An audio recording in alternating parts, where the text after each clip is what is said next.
রাস্তা শুনছি আমরা জনজাতি মূর্খ মানুষ, তবু যেদুরা জানি এদুরা তো মোটামুটি জানি না। রাস্তা আমরা শুনি নতুন রাস্তা 1 কিলোমিটার করলে 1 কোটি টাকা। তো এর তো অলরেডি রাস্তা আছে, আগে ফিস আছে, কিন্তু রাস্তাটা এমনভাবে খারাপ হইতাছে, মানে কনের বাইরে, এটা খুব খারাপ হইতাছে।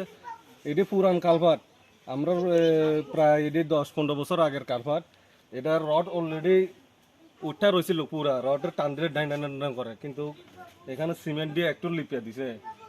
মন্ত্রী নিজে এখানে ভিজিট করে গেছে, স্যার মন্ত্রী মানে এটা নতুন করবে লাগছিল, তারা সিমেন্ট দিয়ে একটু লিপে গেছে।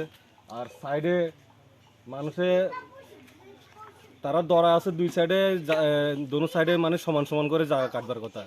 মালিকে না থাকবার পরেও মালিকে মানা করে দিছে, মালিক না থাকবার রাত্রে শুরু করে তারা মাটি কাটটা কাটটা মানে এক সাইডে লইতেছে, আরেক সাইডে লয় না। আর রাস্তা চারিদিকে ফেলাসিটিং দেবার কথা সিমেন্ট টান ইট পাথর দিয়া, তারা বস্তা দিয়ে সামনে আপনারা যাইলে দেখবেন, সামনে বস্তা দিয়ে ফেলাসিটিং দিতেছে। তো রাস্তাটা খুব নিম্নমানের কাজ হইতেছে। আমরা মুখ্যমন্ত্রীর কাছে অনুরোধ, রাস্তাটা যাতে খুব সুন্দরভাবে মানে হয়, এটা এলাকাবাসীর দাবি আমাদের।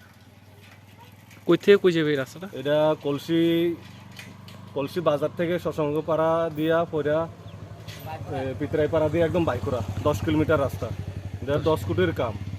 এখানে তো 10 কোটির এমন কাম হইতাছে, এটা আপনারা সামনে যাইলে এখন দেখবেন খুব নিম্নমানের কাজ। কাজটা তো কে করাইতেছে কিন্তু নাম গৌতম কোন চৌধুরী। দপ্তর থেকে করা হইতাছে এটা জানেন? এটা হচ্ছে NH NH, NH state NH না? State NH. যথেষ্ট পরিমাণে নিম্নমানের কাজর, এটা এত বেশি নিম্নমানের কাজর যেটা আপনার ভাষায় বলার না। আর বিশেষ করে হইল আমাদের এই রাস্তাটা পূর্ব চরকপাই, স্বদেশনগর, কলসিমুখ ভিলেজ, কলসি ভিলেজ, চারটা গাঁও সভাকে ভেদ করে গেছে। এর মধ্যে একেবারে নিম্নমানের কাজ হলো কলসিমুখ ভিলেজ আর কলসি ভিলেজ, এই দুইটার মধ্যে একেবারে নিম্নমানের কাজ, যেটা আপনার কারোর কাছে বলার মতো নাই। তবে আমাদের বহুদিনের প্রতীক্ষা ছিল এই রাস্তাটা, আমাদের মন্ত্রী বাহাদুরের হাত ধরে এই রাস্তাটা খুব আমরা পাইছি, খুব খুশি।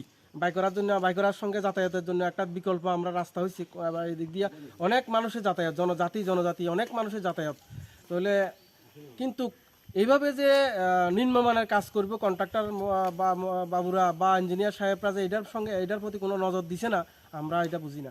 তো আমরা চাইতেছি মন্ত্রী বাহাদুরের কাছে বা ধরেন সরকারি আধিকারিকের কাছে গুণগত মান বজায় রাখে রাস্তাটা যাতে সঠিকভাবে করা হয় এবং সব দিক দেখভাল করে। বা আপনারা প্রেস মিট ভাইয়েরা, আপনারাও একটু এটা যদি নজর নেবেন, এতটুকুই আমাদের। ঠিকাদার বা ইঞ্জিনিয়ার তারা জানাইছেন আপনারা এই বিষয়টা? হ্যাঁ, অফিসে আমাদের ভাই অনেকবার গিয়েছিল, অফিসে জানানো হয়েছে, তারা আসবো দেখবো, এই তাদের অজুহাতের তো আর শেষ নেই। তারা মানে এগুলো আমাদের কথা কোনো কর্ণপাতে করে না, কর্ণপাত করছে না। আমরা জানাইছি, বারবারে জানাইছি, অফিসের ঠিকাদারকেও জানাইছি, ম্যানেজাররা আমরা জানানো গেলে 5-6 বার জানাইছি ম্যানেজার, তারা বিভিন্ন ধরনের অজুহাত দেখায়। বড় কন্ট্রাক্টর মানে আমাদেরকে একটু কি নাম কন্ট্রাক্টরের জানা গেছে আপনারা জানছেন? ধমকে গৌতম চৌধুরীর কাজ, আমরা যদি কোনো কিছু বলা থাকে গৌতম চৌধুরীর কাছে গিয়া কথা কোন।